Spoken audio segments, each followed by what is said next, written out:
पुष्पाच खमंग किचनमध्ये आपले खूप स्वागत. आज आपण बनवणार आहोत उपवासाची मौसूद अशी साबुदाणा खिचडी. प्रथम 2 वाट्या साबुदाणे स्वच्छ धुवून भिजवून घ्यायचे आहेत. किमान 2 तास तरी भिजवायचे आहेत. भांड्यामध्ये साबुदाणे बुडेल इतकं पाणी त्यामध्ये ठेवायचं आहे. आता हे झाकून ठेवायचं आहे. वाटी साबुदाणा, 2 टेबलस्पून तूप, 1 वाटी शेंगदाण्याचं कूट, साखर 1 टेबलस्पून, जिरे 1 टेबलस्पून, मीठ चवीपुरते, हिरव्या मिरच्या 4, लिंबू 1, मध्यम आकाराचा बटाटा कट करून घ्यायचा आहे.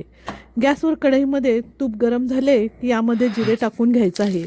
जिरे चांगले तडतडले की यामध्ये हिरवी मिरची टाकून चांगली तळून घ्यायची आहे.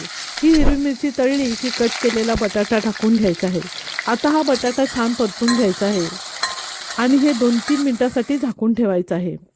आता भिजवलेल्या साबुदाण्यामध्ये मीठ टाकून घेऊया. पाठोपाठ साखर आणि त्यापाठोपाठ शेंगदाण्याचा कूट घालून चमच्याने हे मिश्रण चांगले मिक्स करून घ्यायचे आहे. आता यामध्ये आपण लिंबू पिळून घेऊया आणि पुन्हा हे छान मिक्स करून घेऊया. इकडे कढईमध्ये आपले बटाटे छान परतले गेले आहेत. सुंदर सोनेरी कलर आला आहे.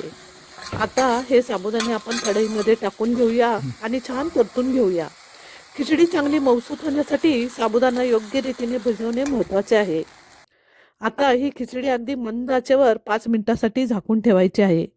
अशा साध्या सोप्या घरगुती रेसिपी पाहण्यासाठी पुष्पाच खमंग किचनला लाईक, शेअर, सबस्क्राईब नक्की करा.